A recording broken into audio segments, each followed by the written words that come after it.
ওই যে দেখা যাইতেছে কাস্টমার সবসময়ের কাছ থেকে নেয়, আজকে সাইকেল দিতেছে, বুঝলাম না কাহিনী। সবসময় তো গাড়িতে আসে বা হাইটে আসে। যাক।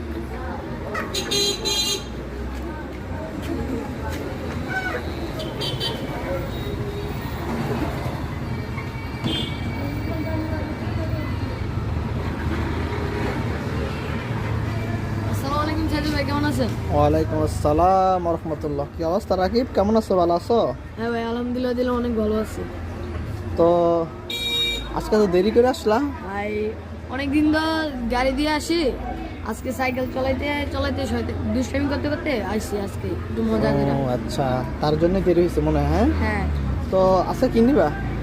আজকে চিকেন শর্মা নেব। দৈনিকই তো বার্গার এবং কি মোমো খাই, আজকে চিকেন শর্মাটা খেয়ে দেখো। আচ্ছা ঠিক আছে, আমাদের এখানে চিকেন শর্মা অনেক আছে, সমস্যা নাই। আর তোমাকে বানিয়ে দেবো, সমস্যা নেই। কিন্তু তুমি তো সবসময় বলো তোমার কাছ থেকে ডিসকাউন্ট নিতে। ঠিক আছে, শর্মা তোমার 100 টাকা, তুমি 80 টাকা দিলে হবে, 20 টাকা ডিসকাউন্ট। ঠিক আছে, খুশি? হ্যাঁ খুশি। আর আমাদের বার্গার মোমো তো খাইলা, তো কেমন লাগছে? অনেক ভালো লাগছে আলহামদুলিল্লাহ। আপনারা যারা আসবেন তারা আসলে আপনাদের জন্য কিছু ডিসকাউন্ট দেওয়া হবে। ঠিক আছে রাখি, তুমি তো বলছো ডিসকাউন্ট, অবশ্যই ডিসকাউন্ট দেবো, তো রেখে দিলাম। হ্যাঁ।